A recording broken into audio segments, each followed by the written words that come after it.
video, we covered the topic history as an introduction and importance of history and importance of dates. Today, in this video, I will explain the topic of periodization and colonization. So, first of all, you have to click the screenshot of this board and write down in your notebook.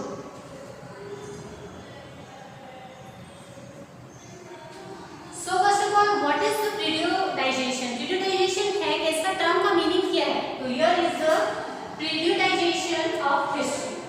Periodization is the process or study of categorizing the past into discrete. Discrete means होता है separate, quantified name blocks of time. Blocks of time यहाँ पर history को represent कर रहा है कि history में ancient history हुई है, medieval history हुई है, modern history हुई है. तो इसको ये क्या करता है? कैटेगराइज करता है, सेपरेट कर देता है, जिससे कि हमारे लिए इजी होता है हिस्ट्री को पढ़ना और समझना. Then we can show significant changes between the different time period of history. अब हम क्या करते हैं यहाँ पर, जो हिस्ट्री में जो चेंजेस हुए हैं डिफरेंट टाइम पीरियड्स में, उसको अच्छे से सिग्निफिकेंट कर सकते हैं, समझ सकते हैं. नाउ हिस्ट्री को 3 पार्ट्स में डिवाइड किया गया है, कैटेगराइज किया गया है. पहला है एंशिएंट मींस प्राचीन, देन आता है medieval means middle, and the third is modern history. In 1817 James mill, Scottish economist and political philosopher, उन्होंने क्या किया था? जेम्स मिल ऐसे पर्सन थे जिन्होंने इंडियन हिस्ट्री को कैटेगराइज किया, उसको डिवाइडेड किया. उसके लिए उन्होंने एक बुक पब्लिश की थी. इस बुक का नाम आपको याद रखना बहुत जरूरी है, क्योंकि बार बार क्वेश्चन में भी पूछा जाता है कि जेम्स मिल द्वारा कौन सी बुक रिटन की गई थी. तो यहाँ पर जो है वो बुक का नाम है history of British. History of British. Before I start, you all have to take a screenshot of that. Now, James Mill divided history into 3 periods. James Mill ने हिस्ट्री को 3 periods में डिवाइड किया. History कौन कौन सी, like किस तरह से divide किया? एक तो Hindu, then Muslim and third one is British. इन्होंने हिस्ट्री को 3 पार्ट में बता दिया. भाई ये हिंदू टाइम का था, हिंदू टाइम पीरियड है, यहाँ पर अभी मुस्लिम लोग रूल कर रहे हैं, ये मुस्लिम पीरियड है. देन ब्रिटिशर्स आए, ब्रिटिशर्स ने रूल किया, तो ब्रिटिश पीरियड से उन्होंने हिस्ट्री को डिवाइड कर दिया. At that time, this periodization was widely accepted. उस टाइम पीरियड में लोगों ने एक्सेप्ट कर लिया कि हाँ, इन्होंने जो डिवाइडेशन किया है परफेक्ट है. But James Mill idea of the history based on British rule as the forces to progress and civilization.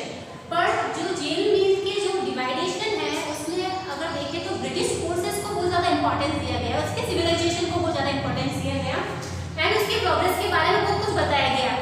Even जो हिंदू और मुस्लिम का जो था टाइम पीरियड, उसको डिस्क्राइब नहीं किया गया. इंडिया को इस तरह से डिस्क्राइब किया गया कि जैसे कि टैबूज के बारे में बताया गया, लाइक अंधविश्वासी जैसा कंट्री है हमारा इंडिया. अगर अपने पर्सपेक्टिव के हिसाब से जब हिस्टोरियन लिखने बैठते हैं ना, तो वो जिस जगह से बिलोंग करते हैं ना, उनका पर्सपेक्टिव वहाँ से आता है. अगर मुझे लिखने को है तो मैं इंडिया कंट्री से बिलोंग करती हूँ, तो ऑफकोर्स मैं इंडिया के बारे में अच्छा ही लिखूंगी.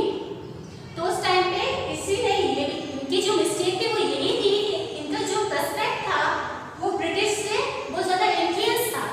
तो ब्रिटिशर्स को बहुत अच्छा दिखाया, और हमारा जो कल्चर या सिविलाइजेशन था उसको पूरा डाउन में दिखाया. But there was a problem in the periodization that James Mill offered. बाद में हमें ये पता चल गया कि उन्होंने जेम्स मिल ने जिस तरह से हिस्ट्री को डिवाइड किया है या जिस तरह से हिस्ट्री को एक्सप्लेन किया है, हमारी कंट्री को रिप्रेजेंट किया है, वो एक तरह से गलत था. So student, now we will continue the subtopic problems in the periodization of James Mill. तो जेम्स मिल ने जो periodization किया था हिस्ट्री का, उसमें क्या-क्या प्रॉब्लम्स आए? First, James mill divided history on religious ground. James मिल ने हिस्ट्री को जिस में डिवाइड किया, लाइक हिंदू, मुस्लिम, ब्रिटिश, लाइक क्रिश्चियन, तो ये जो फॉर्म था वो रिलीजियस बेसिस पे ऊपर था. तो क्या हम अगर हिस्ट्री को डिवाइड करते हैं तो religious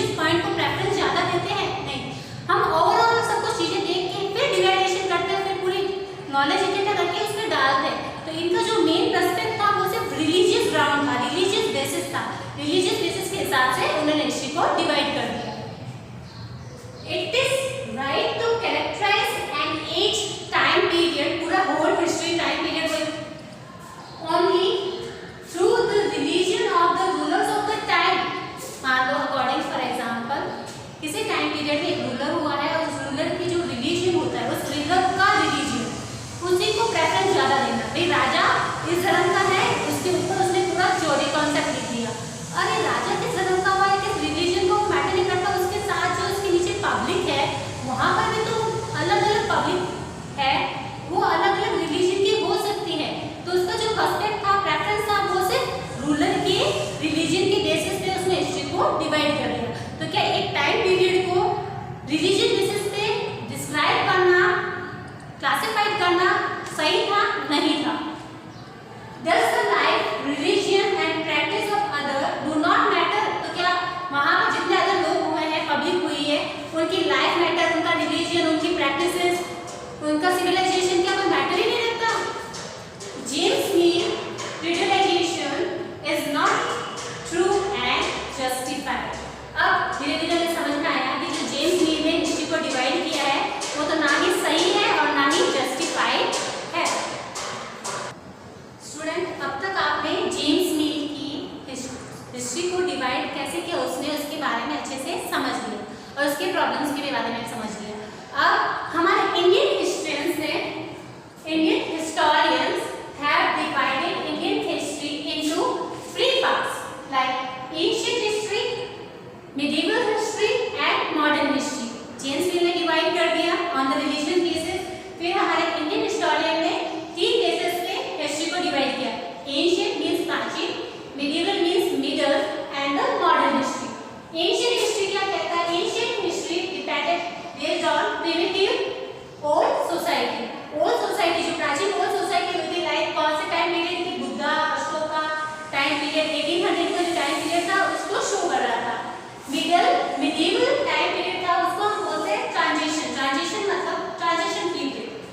neither ancient nor modern, ना तो ये ज्यादा ओल्ड था और ना ये ज्यादा मॉडर्न था, तो इसके बीच का जो टाइम पीरियड आता है उसको हम बोलते हैं medieval history।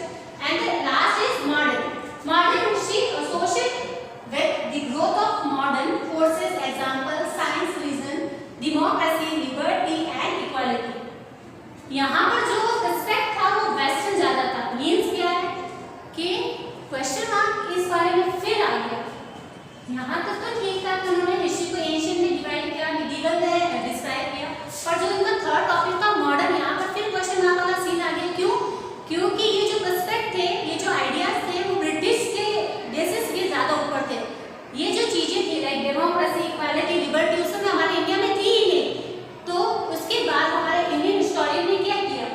Many historians refer this modern period as colonial period।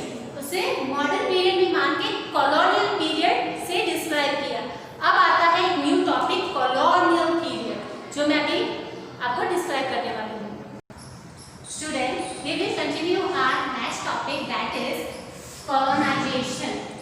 That means the subjugation of one country by another, leading to the political, economical, social and cultural changes। क्या meaning हुआ इसका? इसका सिंपल मीनिंग क्या होता है मैं बताती हूँ। एग्जाम्पल के लिए, लाइक ब्रिटिशर्स थे, वो इंडिया में आए, रीजन क्या था? ट्रेड करने का। सीधा सिंपल रीजन था कि वो इंडिया आए ट्रेड करने से, ट्रेड मोटिव से आए। फिर यहाँ पर आए, उन्होंने देखा वाह यहाँ तो बहुत सारा मनी है, सब कुछ देखा कि यह तो इंडिया को क्या बोला जाता था, सोने की चिड़िया। तो उन्होंने यहाँ जो चीजें देखी तो उससे अट्रैक्ट हुए। अट्रैक्ट होने के बाद उन्होंने यहाँ की डिफरेंसेस भी देखी, देखा कि यहाँ के जो राजा वगैरह है उनके अंदर यूनिटी भी नहीं है, इनको आराम से तोड़ा जा सकता है, ब्रेक किया जा सकता है, फिर रूल किया जा सकता है। तो पहला ब्रिटिशर्स आए इंडिया में। After that they conquered local nawabs and rajas. यहाँ के जो नवाब थे, राजा थे, उनपे धीरे धीरे कॉन्कर, उनको जीतना स्टार्ट किया, उनको अटैक किया और उनको जीत लिया उस पूरे एरिया को। And after that